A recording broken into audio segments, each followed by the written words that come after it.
World business leaders are talking about a great reset. What is it?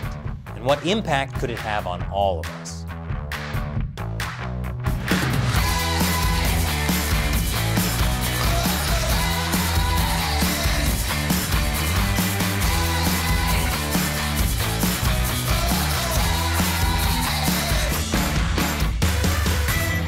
Welcome to America Uncovered. I'm Chris Chappell. Before we hit the Great Reset button, please hit the like and subscribe buttons. If you click the like button, it convinces YouTube to show this video to more people. So, if you've been paying attention to those really rich people at the World Economic Forum talking about how great they are, or if you've been going down the 4chan rabbit hole, you may have heard of this concept, the Great Reset. It works like this. The world economy has been broken because of the coronavirus. And to fix it, we have to turn the economy off and then back on again. Okay, it's not actually like pressing a big reset button, like some stock images would have you believe. It's more like this. And moving forward, you should expect the government to take a more active role in the economy and in societal issues. The idea of a Great Reset has been around for years, but it really started to gain traction back in June 2020, when the World Economic Forum officially announced their Great Reset initiative. They write, there is an urgent need for global stakeholders to cooperate in simultaneously managing the direct consequences of the COVID-19 crisis. Even if you haven't heard of the World Economic Forum, you've probably heard of Davos, which is their annual meeting in Davosu, Switzerland. It's where more than 3,000 business leaders, politicians, prominent activists, and others meet to talk about how they're making the world a better place, in their opinion. It's basically Burning Man for the global elite. Davos partners include some of the biggest companies in the world, like Alibaba, Google, Goldman Sachs, Huawei, BlackRock, JP Morgan Chase, McKinsey, Citi, Coca-Cola, Microsoft, Facebook. You get the picture. The last Davos summit happened in January this year, just as the coronavirus was spreading around the world. And there's no doubt that the coronavirus has caused a crisis. More than one, actually. Thanks to the Chinese government's initial 6-week cover-up, the coronavirus spread around the world, infecting people in every country. More than 1 million people have died worldwide. The other crisis is the economic devastation. As governments around the world followed the Chinese Communist Party's lockdown model, small businesses were forced to close, and job loss has skyrocketed. So with these twin crises caused by the Chinese and other governments' response to the coronavirus, what can be done? Well, the World Economic Forum has a solution. The Great Reset. This is not the first time the World Economic Forum has come up with a grand-sounding global solution, the kind that, depending on your point of view, sounds either inspirational or terrifying. Like when they talked about globalization 4.0 shaping a new global architecture in the age of the fourth industrial revolution, or creating a shared future in a fractured world, or the Great Transformation. With names like these, I'm surprised people weren't scared of the World Economic Forum until now. So back to this year's Great Reset initiative. The World Economic Forum is strangely short on details of how it would actually work. That's probably why it's led to so many conspiracy theories. But while the Great Reset is openly talked about, there's surprisingly little information on specific programs, or how much money ought to be allocated to what. So at this point, it's just vague, big picture stuff. For example, they say governments should implement long overdue reforms that promote more equitable outcomes. Depending on the country, these may include changes to wealth taxes, the withdrawal of fossil fuel subsidies, and new rules governing intellectual property, trade, and competition. Okay, so the solution to the crises caused by government is more government intervention. Intervention that has nothing to do with the coronavirus.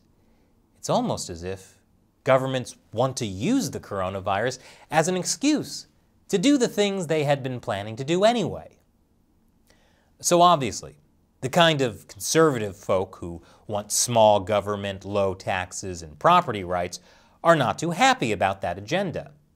They don't want a small group of elites at the World Economic Forum rewriting the rules of the economy or giving governments an excuse to become more powerful with more control over the economy.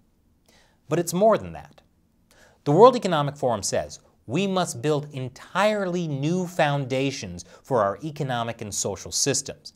They don't explain what that means, which has led some people to compare it to the Communist Manifesto, because it sounds a bit like the forcible overthrow of all existing social conditions. But while the World Economic Forum's promises of a Great Reset may sound like a communist love fest, the far left is not going to love it either. I'll explain why after the break. Welcome back. The World Economic Forum is proposing a Great Reset, one that promises more equity and inclusion. It may be pandering to the political left, but that doesn't mean the political left is actually going to like it. Keep in mind that the main groups that have been protesting the World Economic Forum for decades have been on the far left, from fiery climate activists, to anti-globalists, to straight-up communists. Folks on the left typically don't like a small group of rich capitalists at the World Economic Forum dictating policy for the rest of us. Rich capitalists like Prince Charles from the British monarchy, Larry Fink from BlackRock Multinational Investment Company, and George Soros from all the conspiracy theories. So really, the Great Reset is something ordinary people on the left and right see as a potential problem. A small group of rich, powerful elite influencing governments to change the rules of the economy. And while the World Economic Forum has been short on details, here's an example of what the world could look like after a Great Reset, from an article published by the World Economic Forum 4 years ago. It imagines life in the year 2030, where everything is digitized and everyone has free, unlimited access to clean energy somehow. I don't own anything. I don't own a car. I don't own a house. I don't own any appliances or any clothes. That sounds like abject poverty, but it's totally not. The article is suggesting that you don't need to own anything because you can just get everything for free as a service. We have access to transportation, accommodation, food, and all the things we need in our daily lives.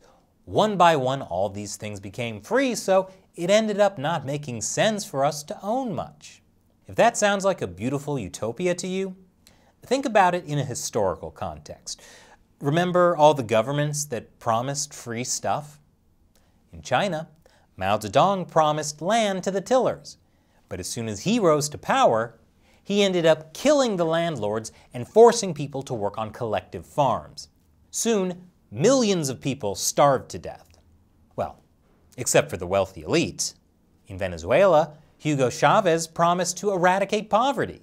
But within 2 decades, he had turned a nation that was unequal but prosperous into a nation where everyone was equal, equally poor and can barely afford food. Well, except for the wealthy elite. Governments that promised equality and free stuff have always ended up taking away people's money and property rights, from the Soviet Union to Cuba to Zaire. Wait, but how about the Nordic countries that are touted as great models of socialism?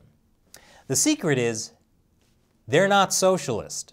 The Nordic countries all made free market reforms in the late 20th century because their economies were crashing under the weight of big government. Now, they all have free markets, private business, and ensure strong property rights. And let's look at Norway, which has the highest GDP per capita. Their secret to economic success? It starts with massive oil extraction, and then they invest oil money in stock markets in other countries. So basically, Norway pays for its big social programs through oil and capitalism, not through green energy and equity.